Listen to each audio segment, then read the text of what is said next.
Yo les amis, c'est Kazin, j'espère que vous allez bien et on va parler du scellé en fin d'année. Franchement le scellé, ça n'arrête pas de progresser. Alors on va virer évidemment du scellé les coffrets, parce que tu t'aperçois que les coffrets, et je l'ai souvent dit sur cette chaîne, les coffrets c'est pas l'item qui fonctionne le mieux, j'ai envie de te dire. Même si tu veux avoir des boosters, on va dire accessibles, non triés, non pesés, la bonne solution quand les coffrets passent, c'est d'aller acheter des coffrets. Surtout s'ils sont en mode, tu vois, enchère et non pas en achat immédiat, parce qu'après chacun met son prix et souvent quand t'as pas de référence, t'as pas de concurrence, c'est compliqué d'estimer un coffret. Tu vois, si t'es le seul à proposer, je sais pas moi, le coffret Ectoplasma, Absol X, enfin des anciens coffrets comme ça, c'est compliqué de savoir à quel prix ça part et du coup tu as tendance à mettre un prix haut, alors que si tu le mets en enchère, tu t'aperçois que ça monte pas si haut que ça. D'ailleurs, regarde certaines ventes réussies en enchère de certains coffrets, tu peux avoir des belles surprises, et ça je t'en ai souvent parlé, parce que la demande est quand même plus faible sur les coffrets comparativement aux items Star, ETB, Booster CD individuel, Display. Quand tu sors de ça, et c'est marrant parce que même les ETB, enfin non, pardon, même les Pokébox, je sais pas pourquoi j'avais en tête la Pokébox, même les Pokébox ont tendance à mieux fonctionner que les coffrets. Ce qui est assez fou parce que dans une Pokébox, tu n'es jamais à l'abri d'avoir un booster différent parce qu'on l'a vu par le passé. Alors ça arrive aussi dans les coffrets, mais les coffrets, tu as un peu plus de visibilité. Tu vois, tu vois à peu près les boosters qui sont à l'intérieur du coffret. Alors que la Pokébox, tu n'as aucune visibilité et de temps en temps, tu as quelques boosters qui disparaissent, surtout ceux qui sont recyclés. Et souvent, quand ils disparaissent, c'est des séries, on va dire, moins intéressantes. On l'a tous observé et c'est déjà arrivé. Donc c'est vrai que la Pokébox, et pourtant la Pokébox, elle aussi, a tendance à assez bien fonctionner. Le coffret, j'ai envie de te dire, c'est vraiment l'item un peu lanterne rouge du CD. Et par conséquent, c'est vrai que si tu veux avoir des boosters, on va dire, plutôt bon marché, entre guillemets bon marché, tu l'auras compris, quand on est sur le CD, quand on est sur de l'ancien, le bon marché, c'est un mot un petit peu vague, évidemment, et ben tu as cette opportunité. Et après, voilà, c'est du non pesé, non trié, tu ouvres ton coffret et tu récupères les boosters qui t'intéressent, tu les gardes en CD, un petit peu comme celui-ci. Ça, c'était mon petit coffret Absol, où c'était le bordel, je t'avoue, dans ce coffret. Donc je me suis dit, allez, c'est parti, je voulais récupérer la carte promotionnelle que je n'avais pas. Et je voulais récupérer les boosters. Et franchement, ce petit Tyrannosif. Alors, les origines antiques, c'est pas la plus belle illustration. C'est pas la plus belle. Est-ce qu'il n'y aurait pas fight entre les deux illustrations? En plus, tu vois, ils s'opposent comme ça. C'est joli, quand même. C'est ça que j'aime bien, tu vois, dans les boosters loose. Et puis, les boosters en blister, tu peux les manipuler comme ça. Et c'est quand même super appréciable. Alors, qu'est-ce qu'on disait? Bah oui, le CD clôture l'année avec brio. Et c'est assez marrant parce que rappelle-toi, il y a quelques mois, quelques années, Pokémon Go. Tout le monde se moquait de cette série. Pokémon Go, ça a été ça et ça. Le crash absolu. Pourtant, quand c'est sorti, au départ, on était quand même assez comme des fous. Faut le reconnaître. On avait eu Dracofeu Radieux, qui était quand même très attendu. On avait le Mewtwo Alt, qui était quand même très attendu.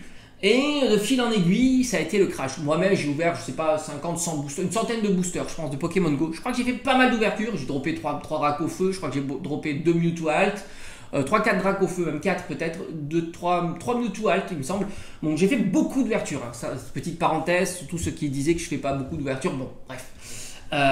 Donc je pense que j'ai dû faire une centaine de boosters sur cette série-là. Alors moins que sur 151, c'est vrai. Mais plus que sur Destinée de Paldea. Voilà, je pense qu'on doit être à peu près à ça. Mais c'est vrai que c'est une série qui a été massivement mise en promo. Moi, j'ai pu acheter des mini tin box à 6,50 €, je crois, quelque chose comme ça. Tu pouvais acheter des tripacks aussi. Rappelle-toi, ces magnifiques tripacks. Alors, ils étaient incroyables, ces tripacks. Avec les starters pour 10-12 €. Là aussi, franchement, des bons prix. Il y avait des Pokébox et aussi, j'ai pu acheter des Pokébox à 50%, donc 12,50. Et je t'en ai fait souvent des vidéos que Pokémon Go, c'était la série discount par excellence, des boosters à 2-3 € et même des ETB qui se vendaient pas, etc. Et maintenant, qu'est-ce que fut ma surprise? Quand tu regardes l'ETB Pokémon Go Mewtwo, tu t'aperçois qu'elle commence à progresser petit à petit, c'est sûr. On n'est pas sur de la grosse progression comme certaines séries, mais elle est entraînée par le flux parce qu'il y a un flux comme ça qui pousse toutes les ETB à la hausse et à les entraîner. Évidemment, j'ai vu des ventes à 80, 100 euros, ce qui est assez lunaire quand on sait que cette série-là, ça a été un gros flop. Il faut le reconnaître, hein, Pokémon Go, on en a mangé matin, midi et soir, il y en avait pendant des mois, des années. Promotion partout. Et à un certain moment, ben, ça commence à prendre. Mais ça, c'est le message hein, qu'il faut dire. Le scellé, ça fonctionne. Mais c'est clair, c'est clair. Et même sur tout un tas de séries. Et alors, évidemment, on parle de Pokémon Go. C'est un bon exemple. Malheureusement, Pokémon Go, bah, tu n'as pas les boosters individuels parfaitement scellés. Ils sont magnifiques comme ça, c'est très joli. Tu n'as pas la display et malgré tout, ça plaît. Zenith Supreme, c'est pareil. Hein. Zenith Supreme, rappelle-toi, le réassort en décembre, il y avait du stock. Alors oui, c'était plus cher que le prix retail. Je me souviens, beaucoup de boutiques indépendantes ont proposé à 70, 75, 80 euros. Mais c'est resté.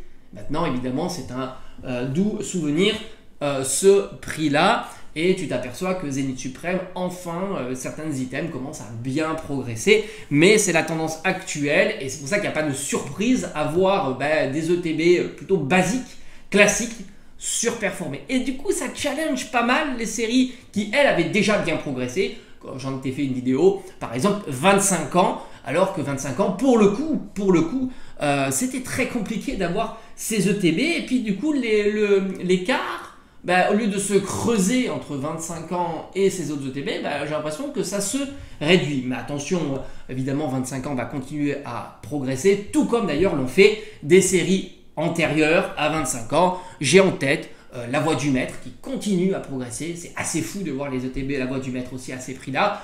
Destinée au culte aussi, pourtant Destinée au culte, ok, Day One c'était difficile, Reprint beaucoup plus facile, Reprint là aussi, boutique à 75 euros, quantité astronomique, moi j'ai pu en acheter des dizaines sans aucune difficulté, et maintenant quand tu vois le prix de l'ETB, c'est assez fou. D'ailleurs c'est marrant parce que l'ETB, alors j'ai pas été voir mais j'ai vu des ventes réussies sur le coffret Rayquaza Shiny, en enchère évidemment, pas des tarifs de zinzin, alors que l'item est quand même beaucoup plus compliqué à trouver que le TB destiné au culte. Hein. En termes de rareté, il n'y a pas eu de reprint. En tous les cas, moi, j'en ai pas vu de reprint ou de réassort sur le coffret Rayquaza Shiny, alors que le TB, pour le coup, je t'assure, on était vraiment tranquille. Alors, ok, c'était pas les prix retail. On était à 20 euros plus cher que le prix retail. 75 euros, belle quantité. Et tu pouvais faire tranquillement tes achats. D'autant que tu savais que cette TB valait déjà le coup à l'époque du reprint. Tu vois, c'est ça aussi qui est assez intéressant. C'est comme s'il y avait du 151 qui revenait en ETB. Tu sais pertinemment que même à 75, même à 100 euros, ça restera un bon prix par rapport au prix du marché. C'est assez curieux de penser que quelque chose qui est cher, si tu ne le compares pas à ce qu'il vaut réellement, hein, c'est toujours pareil, c'est cher par rapport à ce qu'il vaut. Mais si il vaut plus que ce que le prix est proposé, même si on est au-dessus du prix retail, ça reste un bon plan. C'est évident.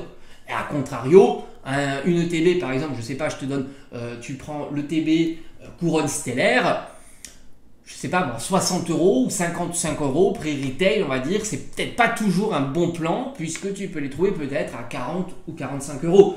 Tout comme 6.5, c'est encore plus flagrant. 6.5, on a eu des offres même assez basses, à 37, 38 euros, hein, tu vas sur CM, tu pouvais en trouver en tous les cas, je disais évidemment hors frais de port, et du coup, si tu la trouves à 55, 60 euros, c'est pas non plus un bon plan, c'est un prix qui est plus cher que ce que tu pourrais trouver, et après tu peux même trouver des boutiques qui le proposent à 43 euros, frais de port inclus, et ainsi de suite. Donc voilà, il faut pouvoir comparer, et puis tu sais très bien que sur un temps moyennement long, parce que j'ai envie de dire maintenant on est sur du moyen long, tu t'aperçois que les ETB sont les premiers items à performer. Alors il peut y avoir de temps en temps un autre qui prend le pas, mais en règle générale, en moyenne, tu t'aperçois que tu as l'ETB, tu as le booster individuel scellé, tu as la display. D'ailleurs c'est fou, tu prends aussi EV8, et même si on sait que ça va revenir du EV8, alors peut-être pas les ETB, même si moi je suis assez convaincu que certaines ETB vont revenir comme on a vu avec les séries précédentes, parce qu'il n'y a pas de raison que EV8 soit pas comme les séries précédentes en termes de flux. On a eu du EV4, EV5, EV6, même Paldea, Destinée de Paldea, on en a vu mois par mois des ETB revenir. Alors évidemment ça sera compliqué de trouver ça, parce que ça va partir très vite. mais il n'y a pas de raison que ça revienne. Et EV8, malgré tout, les boosters partent plutôt vers les 10 euros frais de port inclus, même si tu peux trouver moins cher, hein, attention, hein, mais disons qu'on peut voir à 8-10 euros les displays, bon je t'en parle même pas, on doit être dans les 250-300 euros la display, même si tu peux certainement trouver moins cher, évidemment. Et les ETB, 80, 100 euros peut-être, ou quelque chose comme ça. Ce qui est assez fou pour une série hors point 5, disponible quand même en Day One. Malgré tout disponible, moi je te l'ai fait dans ma région, hein, évidemment, il y a des régions que c'est plus tendu que d'autres, c'est toujours la même histoire, mais disons que c'est quand même plus disponible que des séries .5, et elles performent autant qu'une série .5, c'est ça qui est assez fou. Et d'ailleurs, Destiné de Paldea, il est en train de faire son petit bonhomme de chemin, alors je dirais pas comme Pokémon Go, je dirais peut-être pas comme Zénith Suprême, bien que, mais tu t'aperçois que elle aussi, le TB Mimikyu, elle commence un petit peu à être sous tension, tu t'aperçois qu'il y a de la demande. Il y aura de la demande qui va être croissante sur Destiné de Paldea. Destiné de Paldea est une bonne série, forcément. Donc il n'y a aucune raison que la demande ne se fasse pas. En plus, on est sur une série .5, donc il n'y a qu'un seul item vraiment star, plus on va dire le bundle. Allez, on va rajouter le bundle. Le bundle a eu du réassort. On l'a vu hein, dans des boutiques indépendantes, il y a eu du réassort sur les bundles. Mais je suis assez convaincu que l'année prochaine, 2025, ça va continuer. La demande sur les ETB, la demande sur les boosters individuels CD et la demande sur les displays. D'ailleurs, on voit même Mascarade Crépusculaire, tu vois, tu t'aperçois que voilà, on est sur des prix, on sort de la baisse de prix de l'ETB, hein, comme on a eu sur Couronne Stellaire, comme on a eu sur 6.5, et on voit, en fait, c'est ce qui se passe, c'est-à-dire qu'on voit la baisse de prix. Souvent c'est 40-45 euros, la petite baisse de prix hein, sur les ETB, puis à un certain moment, ça remonte, on passe à 50, 55, 60, 65 euros, 70 euros et ainsi de suite. Donc ça c'est plutôt sympa, c'est la collection CD hein, qui continue évidemment, d'autant que certaines passent un petit peu sous les radars parce qu'on est focalisé sur les séries tendances EV8, 8.5, beaucoup parlent de 8.5 et ça c'est top, ça voudrait dire que EV9 risque de passer un petit peu sous les radars. Et ça, je vais te dire, c'est vraiment excellent. Moi, j'adore hein, quand c'est des contextes comme ça où on se focalise, on a la tête dans le guidon de certaines séries tout en délaissant des séries qui sont très intéressantes.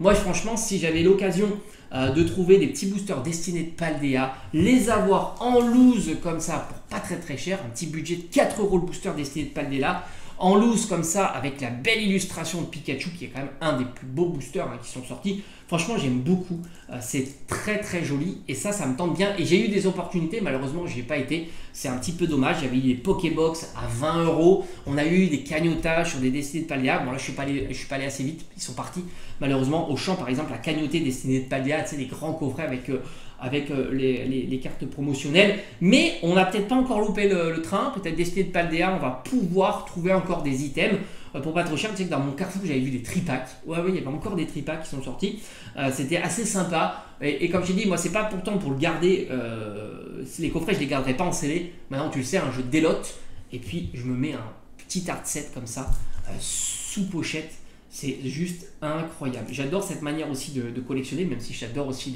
les blisters, mais il n'y en a pas. Donc en tous les cas, ça continue, le CD continue. Même Mascarade Crépusculaire, tu t'aperçois que les displays, hein, ça commence à se tendre. Il n'y a que Couronne Stellaire, on est vraiment en bas. Je crois qu'on a des displays à 150, 160 euros, mais à un moment, Couronne Stellaire va prendre le marchepied. Hein, c'est toujours pareil, il y a une tendance qui baisse et puis à un certain moment, ça va monter. C'est assez sympa. Prioritairement certainement avec les ETB, tout comme certaines ETB de Faille Paradox, Force Temporelle. Tu vois les illustrations, par exemple, je crois que c'est Serpente Eau qui est plus populaire évidemment que Chef. Non, c'était pas Chef. Oui, c'est Chef de Fer. Non, c'est Chef de Fer ou pas ou Ver de Fer. Je crois que c'est Ver de Fer. Et du coup, celle-ci, elle prend le lead, mais Ver de Fer va lui aussi prendre la suite, et ainsi de suite. Hein, c'est toujours comme ça que ça fonctionne. D'ailleurs, j'ai hâte de voir un petit peu l'illustration de EV9, de savoir quelle illustration on aura, quelle carte promo on aura. Mais ça, on savait, par exemple, Étincelle déferlante, on savait que la Pikachu sera populaire. On ne savait pas que ça serait si tôt. Mais ce qu'on sait, c'est que oui, dans 1 an, 2 ans, ça sera une ETB qui va faire son petit bonhomme de chemin tranquillement, d'autant que la carte promo n'est pas dégueulasse. D'autant qu'on a 9 boosters, comparativement à 8 dans les séries épée bouclière. Rappelle-toi, Star étincelante, c'est toutes ces ETB qui ont bien progressé. Donc c'est très engageant pour l'année 2025. Je pense qu'année 2025, il y aura... ce qui sera intéressant dans l'année 2025, c'est que peut-être dans le guidon, et ça va laisser flat beaucoup de séries qui seront réputées non populaires, on va dire. Et ça, c'est juste extraordinaire d'avoir dans un environnement qui est Pokémon, tout un tas de choses entre du bon plan, du pas cher à la Pokémon Go, des boosters à 2 balles. Maintenant, évidemment, ça sera peut-être plus compliqué d'avoir des boosters Pokémon Go à 2 euros, des Pokébox à 12 euros. Il y en avait plein, je t'en ai fait beaucoup de vidéos sur Pokémon Go. Je te dis attention, t'as vu, il y avait des super prix, c'est très bas Pokémon Go. C'est quand même une bonne série. T'as du Dracofeu, t'as les starters, t'as du Mewtwo Alt, t'as des jolis Gold et Rainbow. C'est une petite série qui se collectionne facilement, qui se full set facilement. Je t'en avais parlé, c'était vraiment top Pokémon Go. Moi j'ai toujours apprécié Pokémon Go pour sa simplicité d'ouverture, ça drop pas mal, il y a de jolies cartes, même le Béto Chef Alt, moi je le trouve pas dégueulasse. J'étais content quand je l'ai eu en ouverture. Donc bref, affaire à suivre, on va suivre tout ça, on est sur cette chaîne où on suit l'actualité, l'environnement Pokémon. Et du coup, j'en ferai peut-être une vidéo aussi sur EV9, de voir un petit peu les côtés positifs, parce que les premiers retours sont vraiment très engageants. Allez, à bientôt.